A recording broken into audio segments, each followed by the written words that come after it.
Hello বাচ্চো, welcome to biohack NEET প্রস্তুতির জন্য বাংলা ইউটিউব চ্যানেল। তো তোমরা প্রত্যেকেই দেখেছো যে এনটিএ তাদের অফিসিয়াল যে ওয়েবসাইট তাতে প্রভিশনাল যে অফিসিয়াল অ্যান্সার কি সেটা রিলিজ করেছে কালকে। এবং নিট পরীক্ষার পর যে যে কোশ্চেনগুলো কন্ট্রোভার্সিয়াল ছিল, মানে কন্ট্রোভার্সিয়াল কোশ্চেনগুলোতে কিন্তু কোনো আমলই দেয়নি।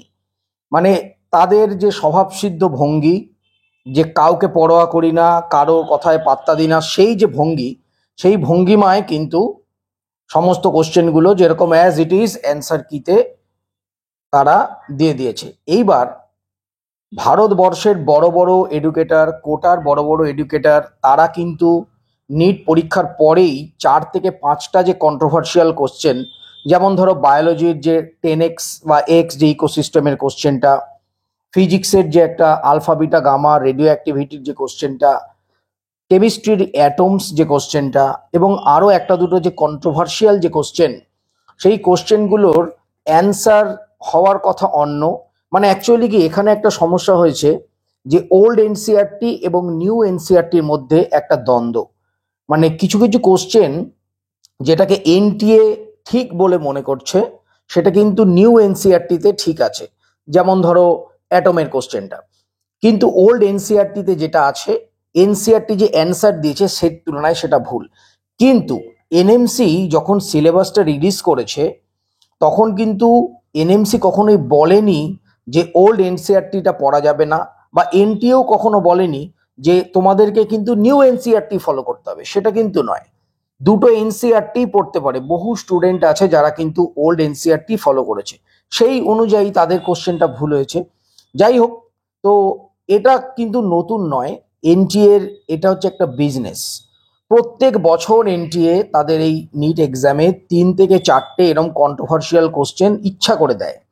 দেওয়ার পরে এটা নিয়ে একটা কন্ট্রোভার্সি তৈরি হয়।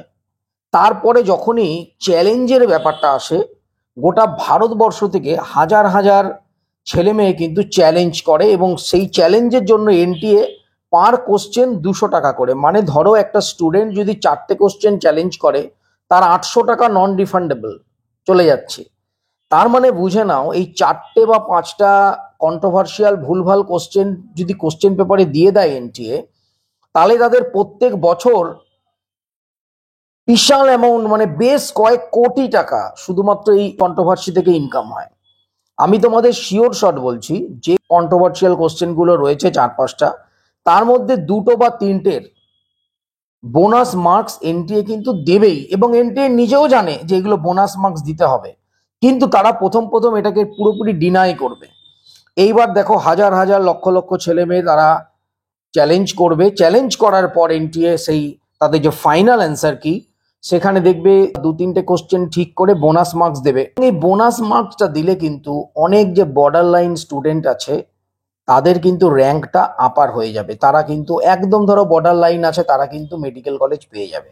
ধরো এমনও স্টুডেন্ট আছে যারা ধরো কোশ্চেনটা ঠিক করেছে, তারা তো কোশ্চেনের নাম্বারটা এমনি পাবে, কিন্তু যারা ধরো ভুল করে দিয়েছে তারাও যখন নাম্বারটা পেয়ে যাবে, তাহলে কিন্তু তাদের গেন হয়ে যাবে না, সেক্ষেত্রে কাট অফটা একটু হাই হয়ে যাবে। এবং যারা বর্ডার লাইনের স্টুডেন্ট বোনাস পেলে তাদের কিন্তু সুবিধা। যদিও বোনাস মার্কস তো সবাই পাবে, যতজন এক্সাম লিখেছে প্রত্যেকেই বোনাস পাবে। স্টুডেন্টস চিন্তা করার কিছু নেই, 2 থেকে 3টে কোশ্চেন অবশ্যই বোনাস মার্কস পাওয়া যাবে বলে আমি মনে করছি, কেননা এনটিএর এটা স্বভাবসিদ্ধ ভঙ্গি।